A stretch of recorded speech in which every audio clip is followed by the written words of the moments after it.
ലോകത്തെ നടുക്കി വീണ്ടും വിമാന ദുരന്തം. ദക്ഷിണ കൊറിയയിലെ മുവാനിൽ വിമാനം തകർന്നു വീണ് 179 പേർ മരിച്ചു. 2 പേർ മാത്രമാണ് രക്ഷപ്പെട്ടതെന്നാണ് കൊറിയൻ ന്യൂസ് ഏജൻസി അറിയിക്കുന്നത്. പക്ഷി ഇടിച്ചത് മൂലമുള്ള ലാൻഡിംഗ് തകരാറാണ് അപകട കാരണമെന്നാണ് അധികൃതരുടെ വിശദീകരണം. ദക്ഷിണ കൊറിയക്കാരാണ് മരിച്ചവരിലേറെയും. അപകടത്തിൽ ജെജു വിമാന കമ്പനി മാപ്പ് പറഞ്ഞു. അഖിലശ്രീ വിവരങ്ങളുമായി. അഖിലശ്രീ, ഒരു പക്ഷി വന്നിടിച്ചുണ്ടായ അപകടം, വിമാനം പൂർണ്ണമായും കത്തിയമരുന്ന ദൃശ്യങ്ങളാണ് കാണാനാകുന്നത്.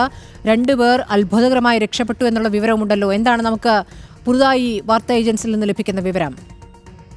സ്മൃതി, 179 യാത്രക്കാരും മരിച്ചിരിക്കുകയാണ്. 181 യാത്രക്കാരായിരുന്നു വിമാനത്തിലുണ്ടായിരുന്നത്. അതിൽ 6 പേർ ജീവനക്കാരായിരുന്നു. ഇതിൽ 2 പേരാണ് രക്ഷപ്പെട്ടത്. അതിൽ 2 പേരും സ്ത്രീകളാണ്. ഒരാൾ ക്രൂ മെമ്പറും മറ്റൊരാൾ പാസഞ്ചറുമാണ് രക്ഷപ്പെട്ടത്. ഇപ്പോൾ വിമാനത്താവളത്തിന്റെ സർവീസ് പൂർണ്ണമായും നിർത്തിവെച്ചിരിക്കുകയാണ്. വിമാന കമ്പനി ജെജു എയർലൈൻസ് 15 വർഷം പഴക്കമുള്ള ബോയിങ് യാത്രാ വിമാനമായിരുന്നു അപകടത്തിൽപ്പെട്ടത്. എന്തായാലും വിമാന കമ്പനി അധികൃതരും ക്ഷമ ചോദിച്ചിരിക്കുകയാണ്. ഇത്രയും ദാരുണമായ സംഭവം ഉണ്ടായതിൽ പ്രാഥമിക നിഗമനം പ്രകാരം പക്ഷി കൊണ്ട് ലാൻഡിംഗ് ഗിയർ പുറത്തേക്ക് തുറന്നു വന്നില്ല. അങ്ങനെയാണ് വിമാനം ഒരു ക്രാഷ് ലാൻഡിംഗിലേക്ക് പോയത്. ഈ അപകടത്തിൽ വിമാനം സുരക്ഷാ വേലിയിൽ ഇടിച്ച് തകരുകയും തീ പടരുകയുമായിരുന്നു. നിലവിൽ 94 പേരുടെ മൃതദേഹം കണ്ടെത്തിയിട്ടുണ്ട്. ബാക്കിയുള്ള മൃതദേഹം പരിശോധനകളാണ് ഇപ്പോൾ നടക്കുന്നത്.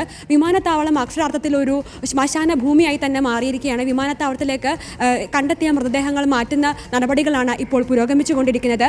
ലോകത്തെ നടുക്കിയ ഒരു വലിയ വിമാന ദുരന്തം തന്നെയാണ് ഇന്ന് പകൽ ദക്ഷിണ കൊറിയയിൽ അരങ്ങേറിയത്. ദക്ഷിണ കൊറിയയുടെ വ്യോമയാന ചരിത്രത്തിൽ തന്നെ ഉണ്ടാകുന്ന 2ാമത്തെ വലിയ വിമാന അപകടമായിരുന്നു ഇന്നത്തേത്. നേരത്തെ 97-ൽ ഉണ്ടായ അപകടത്തിൽ 228 യാത്രക്കാരായിരുന്നു മരിച്ചത്.